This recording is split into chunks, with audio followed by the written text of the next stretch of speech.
If you're thinking about moving to or vacationing in Baldwin County, you may be asking yourself, what is the weather like there? Put simply, most days are sunny, perfect for the beach and outdoor activities. It rains a lot when it rains. We have long summer and a short mild winter. Bill Finch, the Mobile newspaper gardening column expert, teaches that we have 6 seasons: winter, spring, fall, and 3 summers. Winter is from December 15th to February 15th. It is influenced by blasts of Arctic air driving south. It almost never snows, with no ice storms. Spring is from February 15th to April 15th. It's influenced by spring thunderstorms originating in north central Texas up through Arkansas, Oklahoma, Missouri that sweep down our way. Our spring flowers begin blooming in February, and by April we're enjoying summer bedding plants. Our first summer is called American summer. It's from April 15th to June 15th, when we experience pleasant days and nights affected by continuing spring thunderstorm patterns. We have warm days and cooler nights. Our second summer is called tropical summer and runs from June 15th to August 15th. We experience waves of moisture off the Gulf. It's hot and muggy, and there's a threat of rain every afternoon. The third summer is called hurricane summer and runs from August 15th to October 15th. During this time, the Caribbean and the Gulf tropical storms and hurricanes control our weather. It's still hot, but not as much rain. Our fall is from October 15 to October 15 to December 15, and our weather is influenced by the ebb and flow of the Arctic and the Gulf fronts. We have mild days and cooler nights. I took Bill's gardening class in 2015, and I found that his predictions were extremely accurate within a week of his timing. You can't talk about our weather without talking about hurricanes. We experience hurricanes. Hurricanes are serious business. When I lived in Gulf Shores on West Beach on the water, I evacuated for every Category 1 or above storm.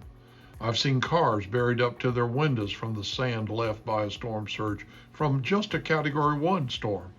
And I've seen homes completely disappear from Category 4 storm, sucked up in the air like Dorothy and the Wizard of Oz. Hurricane parties to ride out the storm are insanely stupid if you live on the beach. Since I moved inland to Fairhope, which has a higher elevation, I haven't evacuated. Winds do damage, but it's the water that kills. Each and every hurricane has a different, and they have different levels of damage. 1979's Category 4 Hurricane Frederick hit Orange Beach and Gulf Shores extremely hard, wiping out many of the wooden structures, ultimately paving the way for the modern development of both towns with their high-rise condominiums. Ivan in 2004, Katrina in 2005 were Category 4s and were devastating to the beaches, but moved quickly inland, and damage was moderate. Improved building codes developed after Florida's 1992 Hurricane Andrew had improved the survivability of many structures. 2020's Sally was a Category 1, but it moved slow, and it rained, and it blew, and it rained, and it did a lot of damage inland. Extremely large number of trees were down.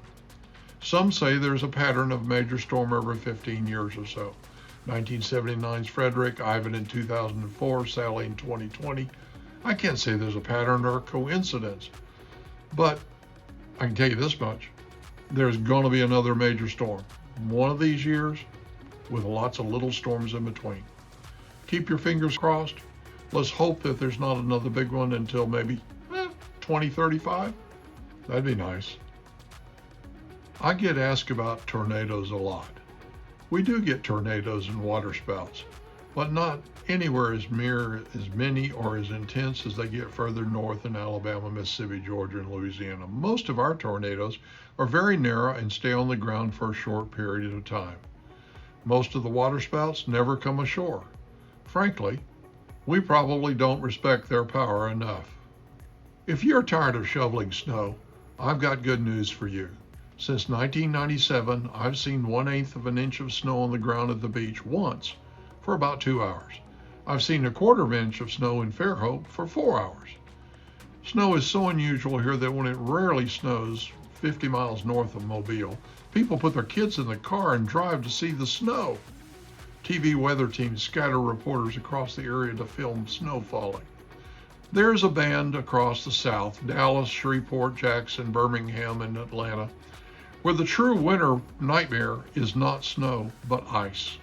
Ice storms and pine trees don't mix well, and ice storms turn driving into treacherous adventures, and falling tree limbs knock out our power, hence our heat.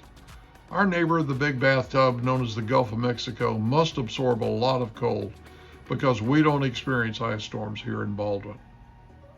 I've already told you that it's hot here in Baldwin, but it's not the same temperature everywhere. Your temperature in Baldwin County will be affected by how close you are to the Gulf. Mobile is 5 degrees hotter than the beaches in the summer and 5 degrees cooler in the winter. And the northern end of our TV viewing area, which is further from the Gulf, is another 3 or 4 degrees of difference. Our summer temperatures reach mid to upper 90s. Winter temperatures occasionally drop to upper 20s at night, but a typical winter doesn't have very many nights below freezing. That said, the record temperatures are above 100 and below 5. So who knows what tomorrow will be like? Not me. There's a chart here that shows you the temperature ranges that we experience. Remember I said it rains a lot when it rains? Mobile, Alabama is the wettest city in America. Pensacola, Florida is the second wettest city. Baldwin County is located right between the two.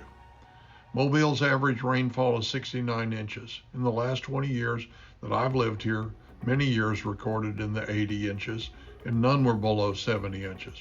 To get that much accumulated rain, it must rain a lot when it rains.